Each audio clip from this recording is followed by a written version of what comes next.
Yes, sir. May atagit sa atong tanong. Salamat. Now, after kapon nga na-aresto itong second nga person of interest na kaso nga pagpatay kay Sir Lasaga, what was the latest? May ara, sir, update naman o kung kumusta ang ikatlong suspect? Bali may ara kita nga development sa ikatatlong suspect. May killer nga masurrender siya. Ang ginawaslat na lang natin. Kung oras siya magwa. Okay. Okay, para nga tagal man natin ma-assist natin pagkat diri sa police station. Okay. Pero anong matabo si ni Sir? Ang filing sa case will be today or hingagaw gini within today?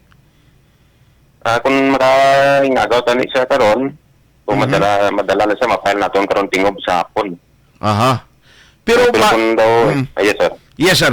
So, pero kung daw hindi, basi the following day, na ito ma-file? Yes sir, yes sir. Aha. Itanaw natin sa mga legal requirements kung paano ang din siya makasunod. Okay. Pero sir, with this development, no, nano ang nag-connect sa inyo, angot sa inyo, ang pamilya mismo sang ikatatlong suspect ning siya alias kano nga gingalan nagaman gani sa advisory ni Mayor Bebot? Yes sir, may ara nga nagkapasalig, hindi ka lang pag-ambal para at least tayo yun ang aton nga pagproseso karon. Okay. Just in case nga matigayon. Aha.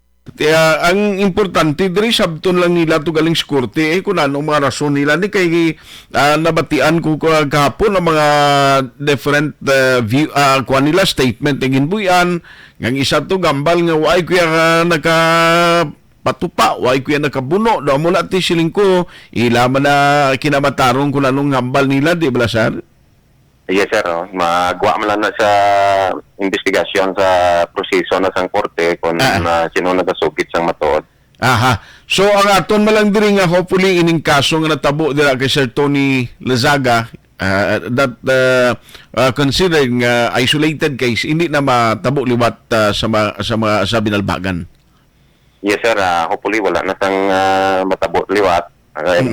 Makonsider man natin siya nga isolated kay hindi man gid siya siling ginplano gid or nano kay wala man kita diri sa na monitor nga mga organized group diri sa area. So isolated lang ni siya ug galing kay tinatabuan na nga si Sir Lasaga. Damo man sang mga kilala o nga mga estudyante, natural na maestro siya mo. Gani man.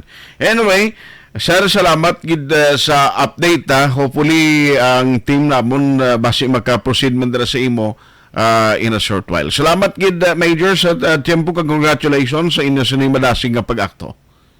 Yes sir, thank you very much. Good morning, good morning. Payara na sang filler naman no. Kabay patani ikatlong nga suspect ni kay nagpalabot na siya sang